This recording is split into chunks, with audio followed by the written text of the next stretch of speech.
Véritable success story de la radio Espace Guinée, les Grandes Gueules, détentrices des meilleurs scores radio en Guinée, de la meilleure émission talk show, a donné le créneau horaire du départ au bureau et du retour à la maison, récoltant depuis des années consécutives le titre d'émission la plus écoutée en Guinée, toutes catégories confondues. Un grand total de plus de 5 millions d'auditeurs ont été fidèles au talk show Les GG, diffusé jour après jour sur toutes les stations du réseau Adafo Média de 9h à 10h30, un exploit qui restera longtemps dans les annales de la bande FM en Guinée. Merci à vous qui nous écoutez du côté de Forêt-Caria chez Moussa Moïse Silla. Beaucoup de réactions ce matin. Dans un instant, on va essayer de s'intéresser. On parle des syndicats ce matin. Aboubakar Souma nous attend au bout du fil. Et puis, on va essayer d'appeler aussi l'autre camp pour essayer d'en savoir un peu plus. Et puis, si tout va bien, dans la deuxième partie de l'émission, nous allons parler paix ce matin avec Koïta qui va nous rejoindre dans ce studio. Des réactions des auditeurs. Mamoudou Condé, c'est quand tu veux. Hop, on y va. Avec BCA qui nous écrit: bonjour, je suis vraiment dépassé de la situation actuelle de la Guinée. Je me mets à la place de tous ceux qui sont assassinés en Guinée. Et comme les morts ne parlent pas, je n'ai rien à dire ce matin. BCA donc qui nous envoie ce message. Nous restons dans le siège avec Alpha Moussa Makadabi qui réagit aussi. Bonjour l'équipe des Grandes Gueules. Pour l'utilité publique, je suis pour la récupération des domaines de l'État, mais dans les conditions légales. D'ailleurs, que le ministère de la Ville commence par les anciens premiers ministres comme Cellou Dalein, Sidya Touré qui occupe aussi les domaines de l'État de la même condition que ces pauvres de l'autre côté. Dites à Moussa Moïse que l'Aïd Junior Condé n'a pas pour mission de construire des sites touristiques, mais pour faire la promotion des sites déjà construits, qu'ils disent au ministère de construire les sites et regarder la capacité managériale de l'Aïd Junior Condé pour faire la promotion. C'est évidemment l'inconditionnel de l'Aïd Junior qui réagit ce matin. Arfa Moussa Makadiabi. Bonjour les Grandes Gueules, Lamine et toute l'équipe. Vraiment, vous donnez les mots de cœur à ceux qui écoutent votre radio. Je sais comment vous préparez, mais vous êtes vraiment des anges pour notre pays. On reste dans le sillage avec cet autre auditeur qui nous écrit sur le 657 39 13 13. C'est l'homme de la vérité. Bonjour les Grandes Gueules, trop d'injustices dans un pays amène toujours la révolution populaire. J'ai vraiment peur pour mon pays. Pauvre de nous, c'est l'homme de la vérité donc qui nous envoie ce message. On reste dans le sillage avec cet autre qui nous écrit: bonjour les GG, c'est DTS parfois. Je me demande, sans les médias, où serions-nous aujourd'hui? Car j'ai l'impression que d'autres sont nés pour faire du mal. Voilà. Allez, on reste avec ces auditeurs sur le 657 39 13 13. Ibrahim Barry Ibé, l'éducation est la famille. C'est la famille qui la donne. L'instruction, c'est l'État qui la doit, disait Victor Hugo. Donc, merci à vous. Sinon, la Junior Condé aussi qui envoie ce message. Voilà. Non, Tamba Zakari, engager les logements sociaux. Adafo Média va y loger ces gars-là. Oui, c'est ça. Allez, on va essayer d'évoluer. Moussa Moïsi, là. Je veux juste parler de ce qui se trame actuellement. Et on a envie, et c'est l'habitude en Guinée, de jouer à l'usure du temps pour nous faire oublier un peu ce qui se passe réellement. Il s'agit d'un gros porteur, un gros camion qui a été filé depuis Madina par, je pense, la brigade rapide d'intervention, la BRI, de la police judiciaire, et qui a été, avec le concours de certains commissariats de la ville de Conakry, qui a été donc arrêté. Le camion contenait des faux médicaments, contient encore des faux médicaments.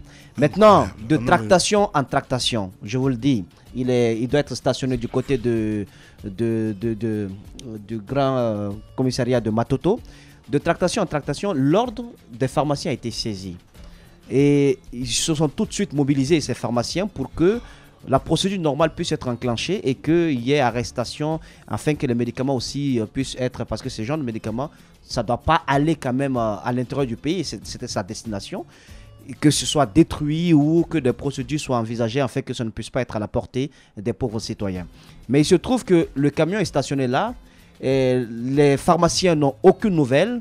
Lorsqu'ils viennent pour savoir où est-ce qu'ils en sont dans la procédure, on leur dit: tenez, nous sommes bloqués parce que nous attendons des instructions venant du sommet.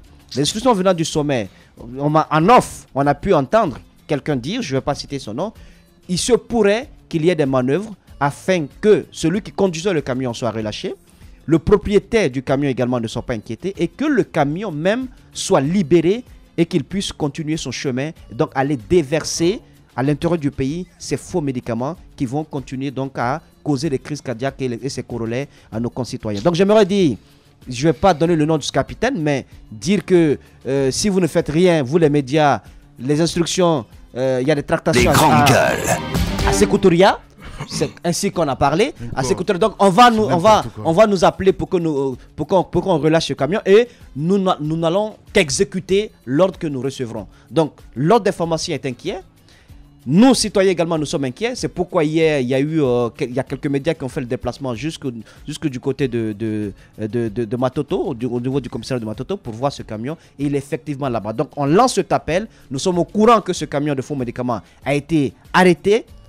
Et nous sommes au courant que les pharmaciens font tout pour que la procédure soit respectée. Et nous savons également qu'il y a des tractations pour que ce camion soit relâché. Et si c'est fait, vous serez comptable de tout ce qui arrivera. Et l'opinion publique est déjà informée. Donc arrêtez ces manœuvres et faire tout pour que ce camion, les faux médicaments qu'il contient, soient complètement détruits. On ne peut pas lutter quand même. Quand on voit les services de Tekbour, on voit la gendarmerie, on voit la police, tout le monde. Mais on fait une sorte de démagogie, de sensibilisation sur les effets nocifs des faux médicaments. Et là, il y a un travail sérieux qui a été fait par la BRI et par certains policiers quand même, qui sont patriotes, qui ont pu arrêter ce camion. Je pense que ce n'est pas l'heure, ce n'est pas le moment de jouer à celui qui veut manger à tout leur atelier, qui veut avoir des dessous de table afin de laisser ce camion partir. Nous ne l'accepterons pas, c'est pas normal.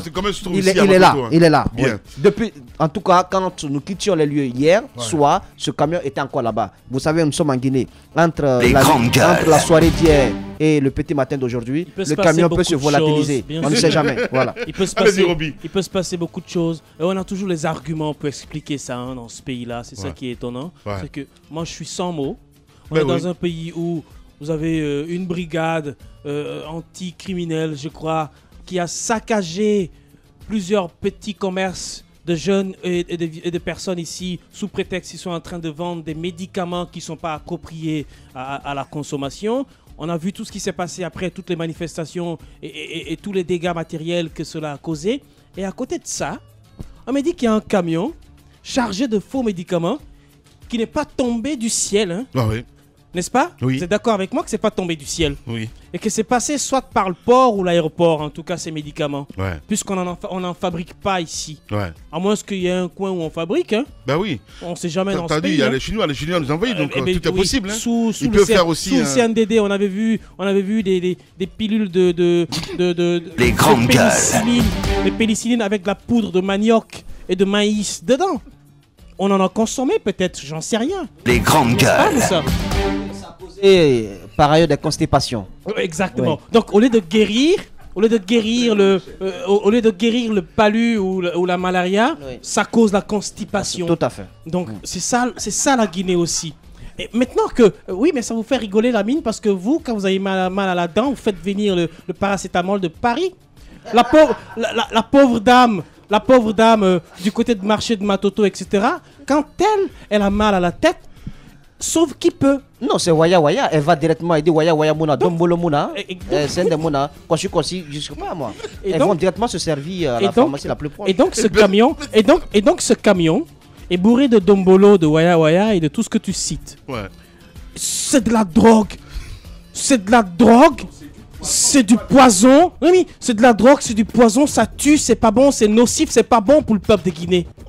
Et les autorités, on me dit que on lance l'alerte qu'il y a des tractations pour libérer un conteneur de poison qui va être servi à l'intérieur du pays.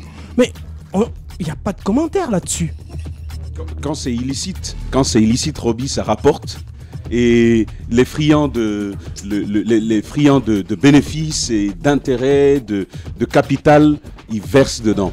Vous avez vu, quand on raisonne, on va vous dire, on a la gendarmerie, par une quelconque manœuvre, a réussi à mettre la main sur tel nombre de kilogrammes de cocaïne, ou de ceci ou de cela. Ça alors, hein. Bah après, vous vous posez bien la question, qu'est-ce qu'on en a fait? On va sortir, on va appeler peut-être des médias, on va en brûler... quelques grammes. Non, mais devant tout le monde, on va mettre le feu. Sauf que quand on finit de le mettre, on vous dit, bon, c'est fini, on entre. qu'est-ce qui se passe par la suite? Est-ce qu'on éteint ce feu pour en prendre le reste? Dans ce pays, depuis quand tu te rappelles, Tamba, qu'on a brûlé de la vraie coque dans ce pays? Vous c'est du chanvre imaginez... indien. Moi, je veux qu'on arrête. Non, s'il vous plaît, je veux qu'on arrête. Non, de il brûler... fait bien de poser. Je veux qu'on arrête de brûler du chanvre indien dans ce pays. C'est important ce que Moussa dit. Les médias, quand on nous invite, on a attrapé des vendeurs de chanvre indien, n'allons pas filmer.